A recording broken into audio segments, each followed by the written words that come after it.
There's a certain kind of person who didn't really have a childhood, not because they grew up early, but because they had to. They were the ones who stayed quiet when things got tense, who learned to read the room before they ever learned how to express themselves. They noticed everything, the tone in someone's voice, the shift in someone's mood, the moment something felt off. And because of that, they learned something most people don't learn until much later: when to speak, when to stay silent, and when it was safer to disappear completely. People called them mature, responsible, wise beyond their years. But that wasn't maturity, it was adaptation. Because when a child has to feel everything, but can't express anything, something changes. Not just in how they behave, but in how they see the world and themselves. And that change doesn't just disappear when they grow up, it follows them in ways most people never even realize. Today, we're going to explore the psychology of children who grew up too fast and what it quietly does to the person you become. You can read people almost instantly. The shift in someone's tone, the tension behind a simple sentence, the way someone says, "I'm fine," when they're not. You notice it without trying, not because you were taught, but because at some point you had to. You learned to scan the room, to pick up on what wasn't being said, to feel what others were feeling, even when they didn't say a word. And over time, you got really good at it. So good that people might even see you as emotionally intelligent. But there's a side to this that no one talks about. While you were learning how to understand everyone else, no one ever taught you how to understand yourself. So you became the person who can read others easily, but struggles to explain what's going on inside your own mind. You can sense everyone else's emotions, but hesitate when it comes to your own. And without realizing it, you start building a habit of putting other people's feelings first and slowly disconnecting from your own. You didn't grow into responsibility. It was placed on you earlier than it should have been. At a time when you were still figuring things out, you were already expected to hold things together, to stay calm, to be strong, to not make things harder for anyone else. And over time, you adapted. You became the person people rely on, the one who listens, the one who stays steady when everything else feels unstable. People trust you because you don't fall apart easily. You don't react impulsively. You've learned how to carry things quietly. But that strength didn't come from nowhere. It came from moments where you didn't get to be the one who needed help, where being strong wasn't a choice. It was the only option you had.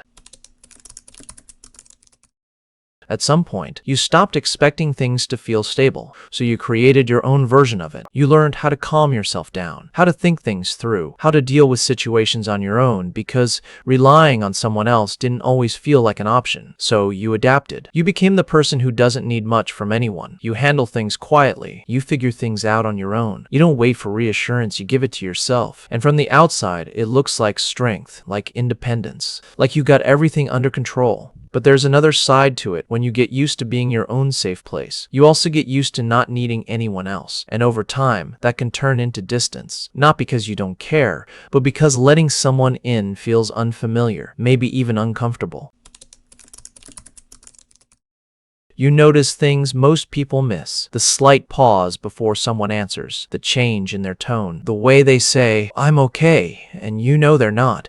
You don't just listen to words, you pick up on what's underneath them. And because you've carried emotional weight before, you don't respond with surface-level comfort. You understand in a way that makes people feel seen without them having to explain anything. But there's a side to this that's easy to overlook. When you're used to understanding everyone else, you get used to handling your own emotions alone. You process things internally. You carry more than you show. And over time, you become someone who feels deeply, but rarely lets that depth be seen.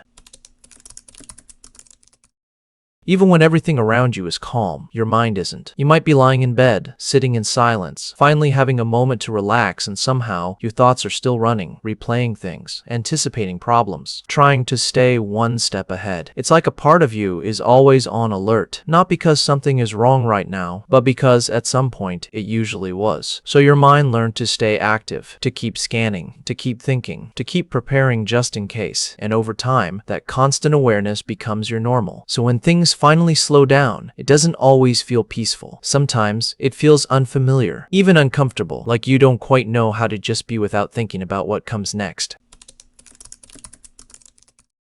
You've probably been in conversations that just don't feel real. Small talk that goes nowhere. Jokes that feel forced. Moments where you're there physically, but mentally, you've already checked out. It's not that you don't care about people. It's that you're drawn to something deeper. You want conversations that actually mean something, where people are honest, where they say what they really think, not just what sounds right, because you've seen enough to know there's always more beneath the surface. And once you start noticing that, it becomes harder to stay interested in things that feel shallow. Sometimes, it even creates distance. Not because you want to pull away, but because it's rare to find people who meet you at that level.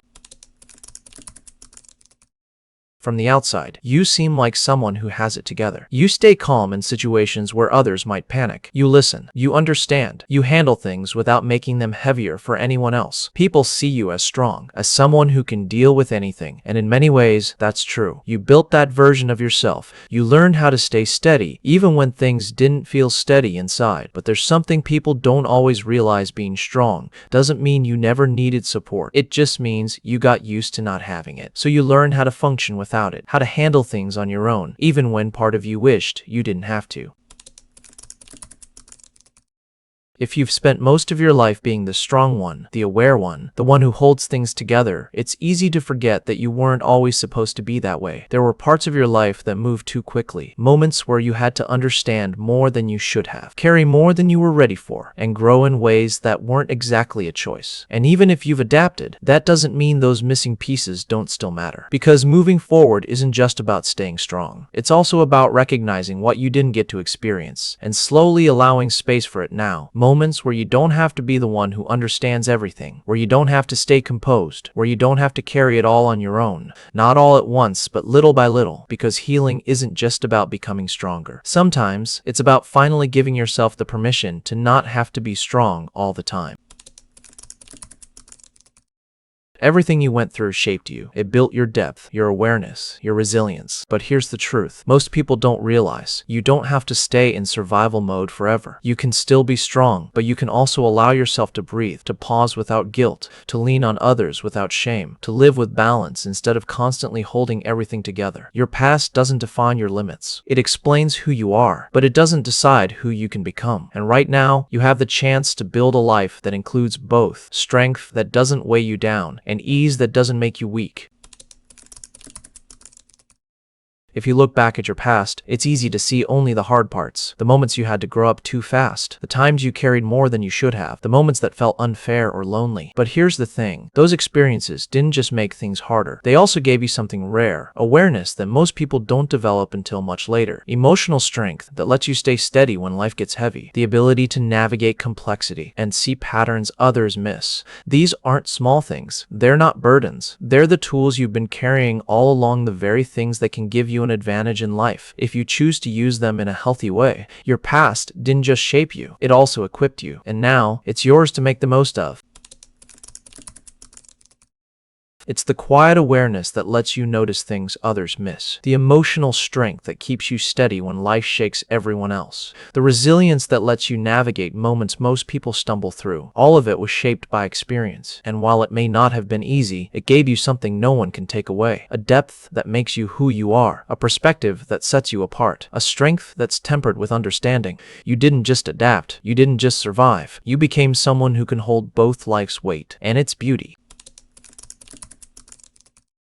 If this video spoke to you, know that you're not alone in carrying these experiences. The awareness, the strength, the depth you've built, they're part of your story, and they matter. If you want to keep exploring the deeper side of human behavior and understand more about how your mind works, subscribe. And if this message resonated, share it with someone who might need to hear it, because sometimes simply knowing someone else understands can make all the difference.